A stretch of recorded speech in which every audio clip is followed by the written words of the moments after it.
అందరికీ హాయ్ అండి. Welcome to Sakhi sweet home. ఈరోజు వీడియో కర్ణాటక, బెంగళూరు హోటల్స్లలో చేసే ఫేమస్ అయిన బెన్నె మసాలా దోశ అండి.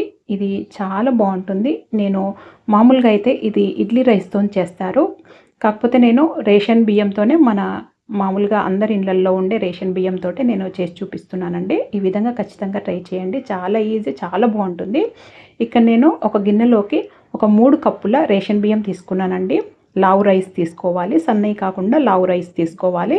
లేదా మీరు ఇడ్లీ రైస్ అయినా తీసుకోవచ్చండి. ఇడ్లీ రైస్తో చేస్తారు మామూలుగా అయితే. నేనైతే ఇది రేషన్ రైస్ లావు రైస్ తీసుకున్నాను.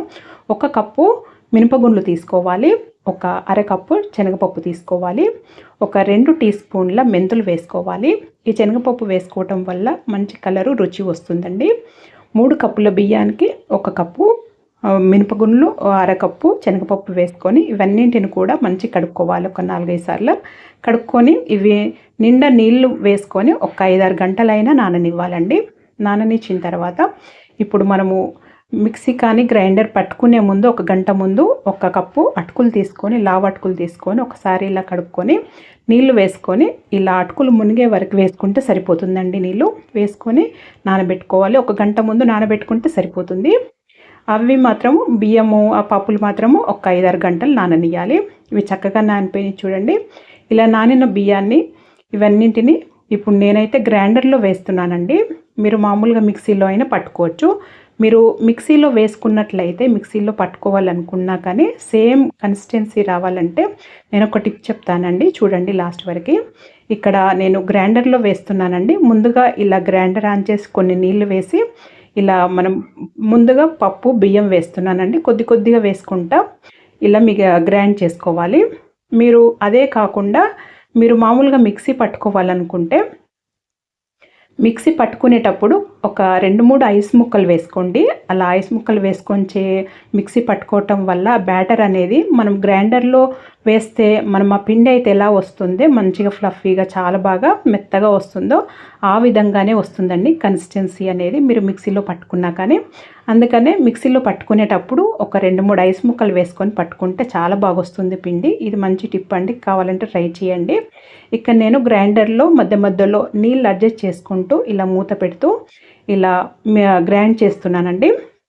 ఇది ముందుగా ఈ పప్పులు బియ్యము గ్రైండ్ అయిన తర్వాత ఇక్కడ మనము నానబెట్టుకున్న అటుకులు కూడా వేసుకొని గ్రైండ్ చేసుకోవాలి. మొత్తం మెత్తగా అయ్యే వరకు గ్రైండ్ చేసుకోవాలండి. ఇలా చూసుకోవాలి, మధ్యలో మంచిగా గ్రైండ్ అవుతుంది. ఇది ఫ్లఫీగా చాలా బాగా వస్తుంది పిండి.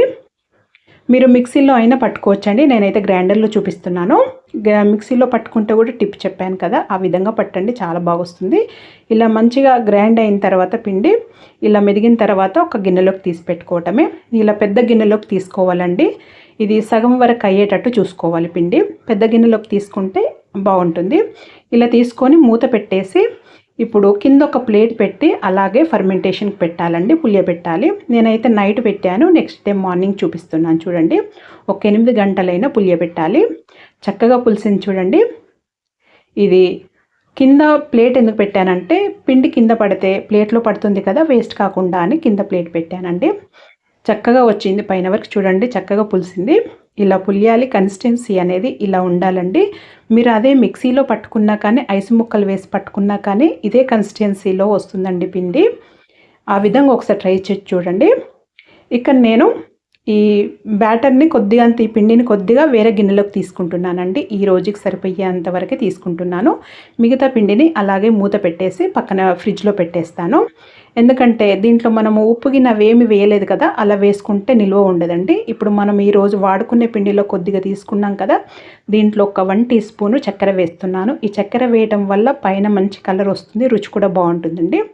ఈ పిండికి సరిపోయేంతనే ఉప్పు వేసుకోవాలి. ఒక 2 టీ స్పూన్లు ఉప్పు వేస్తున్నాను. ఈ పిండికి సరిపోయేంతనే చక్కెర, ఉప్పు వేసుకోవాలి. వేసుకొని మంచిగా కలుపుకోవాలి. ఈ పిండి గట్టిగా ఉందండి, కొద్దిగా మరిన్ని నీళ్లు వేసుకొని కొద్దిగా కన్సిస్టెన్సీ అనేది మన దోశ బ్యాటర్ లాగా చేసుకోవాలి. ఈ విధంగా కలుపుకొని చూడాలి. అంతవరకు పొయ్యి పైన పెనం బాగా వేడైన తర్వాత ఈ దోశ బ్యాటర్ వేసి లో ఫ్లేమ్లో పెట్టి మంచిగా స్ప్రెడ్ చేయాలండి. ఇలా దోశలు వేసేసుకోవటమే. లో ఫ్లేమ్లో కాల్చుకోండి, లో టు మీడియం ఫ్లేమ్లో కాల్చుకోండి. అలాగైతే చక్కగా కాలుతాయి, చాలా మంచి కలర్లో, పైన క్రిస్పీగా, లోపల మంచిగా మెత్తగా చాలా బాగా వస్తాయి. ఈ పైన మంచిగా ఇలా పప్పుల పొడి వేస్తున్నానండి. ఈ పప్పుల పొడి రెసిపీది కూడా మన బిఫోర్ వీడియో ఉంటుంది, కావాలంటే చెక్ చేయండి మన ఛానల్లో. ఇది పప్పుల పొడి వేసుకున్న తర్వాత పైన ఈ మసాలా, ఆలు మసాలా వేసుకోవాలి. ఇలా ఆలు మసాలా, ఈ పప్పుల పొడి దీంతో చాలా బాగుంటుందండి. ఇది గీ వేసైనా లేదా వెన్నపూస వేసుకొనైనా కాల్చుకోవచ్చండి. నూనె వేసి కాల్చకండి. నేనైతే గీ వేసి కాల్చుతున్నాను, నెయ్యి వేసి కాల్చుతున్నానండి. ఇలా రెండు వైపు మంచి కాలిన తర్వాత ఒకవైపు తీసేసుకోవటమే. మీడియం ఫ్లేమ్లో కాల్చుకుంటే లోపటి వరకు కూడా మంచి కాలుతుందండి. ఇది ఇంకా కొద్దిగా క్రిస్పీగా అయ్యేటట్టు కాల్చాను చూడండి. లో ఫ్లేమ్లో పెట్టి కాల్చాను, మంచి కాలింది. దీనిపైన కూడా మంచిగా పప్పుల పొడి, ఈ మసాలా వేసి ఇలా సర్వ్ చేసేసుకోవటమే. చాలా బాగుంటుందండి. పైన క్రిస్పీగా, లోపల మెత్తగా చాలా బాగుంటుంది. ఇంట్లో అందరు ఇష్టంగా తింటారు ఈ విధంగా ఒకసారి చేసి పెట్టారంటే. పిండి ఒకసారి వారానికి సరిపోయేంత ఇలా పిండి చేసి పెట్టుకున్నారంటే మీకు కావాల్సినప్పుడు ఎంత కావాలనో అంత పిండి తీసుకొని మనము చక్కెర అలాగే ఉప్పు వేసుకొని కలుపుకొని దోశలు వేసేసుకోవటమేనండి. చాలా బాగుంటుంది, ఖచ్చితంగా ట్రై చేయండి. దీంతోపాటు పల్లి చట్నీ కూడా చాలా బాగుంటుంది.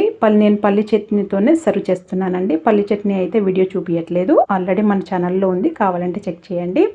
ఇది పల్లి చట్నీతోని ఇలా మసాలా దోశ పైన క్రిస్పీగా, లోపల చాలా సాఫ్ట్గా, ఈ మసాలాతో చాలా బాగుంటుందండి. ఖచ్చితంగా ట్రై చేయండి. మరి మీరు కూడా ఒకసారి ఈ విధంగా ట్రై చేసి మీకు ఎలా వచ్చిందో నాకు తెలియచేయండి. మీకు కనుక వీడియో నచ్చినట్టయితే లైక్ చేయండి, షేర్ చేయండి, సబ్స్క్రైబ్ చేసుకోండి. Thank you for watching.